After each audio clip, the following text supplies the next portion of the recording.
Hello, everyone. I'd like to start by asking all of you, what comes to mind when I say the word disability?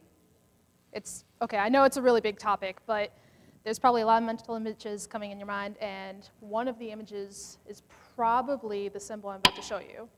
This is the International Symbol of Access. It's widely known in our society. It's also called the handicap symbol. A handicap, by definition, is defined as a disadvantage that makes achievement unusually difficult. There's also disabilities, also called handicaps. One category is intellectual disabilities. These usually cover those who have learning impairments, autism, or ADHD. People can just take a different approach to learning and retaining knowledge in this sense. For physical disabilities, you might think of people who are amputees or might require a wheelchair to travel around. This is no different than using a means to do everyday things, much like how someone in the audience, maybe a shorter member, has to stand on a stool to reach something high. For visual and audio disabilities, these are probably the most iconic. You might have thought of someone blind or deaf in the beginning question.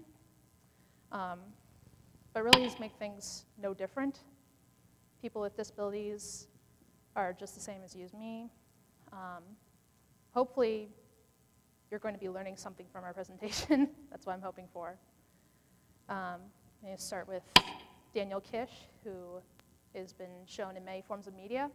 After losing both his eyes in infancy, he taught himself to be able to determine his location in regards to other objects by making sharp sounds with his mouth. Please do not take from this the assumption that he is automatically gifted with the ability of echolocation. He is not part bat. He had to adapt and work for it, much like you have to work to practice and master an instrument. I therefore would like to ask all of you to step outside the box and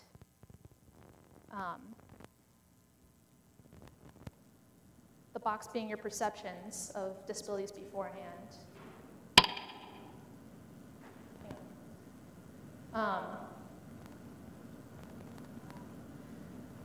I don't consider disabilities or handicaps to be a disadvantage that makes achievement so really difficult.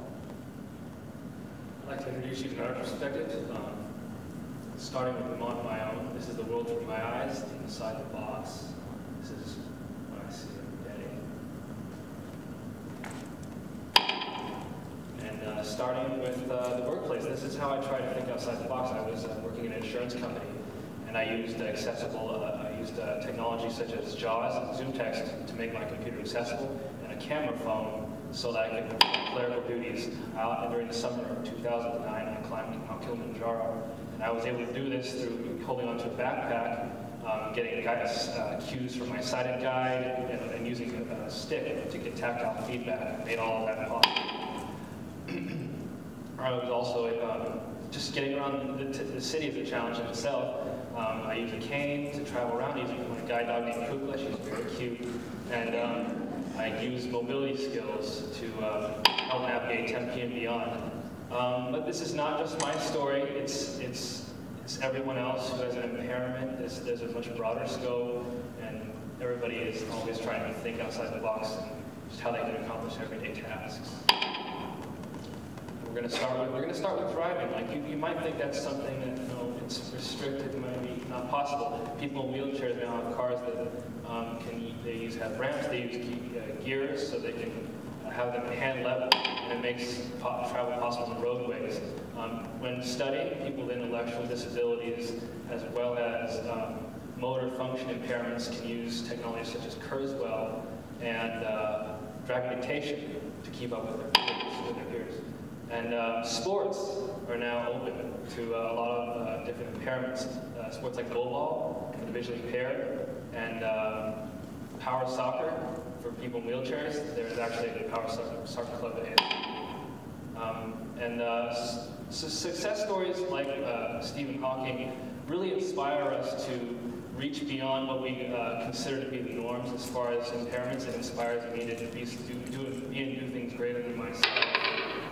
And we're part of club called Ability Counts Tempe. We promote disability awareness. We're very passionate. And if we hope that maybe you got inspired tonight, you can reach us on social media, you can email us, or talk to us later. Cheers.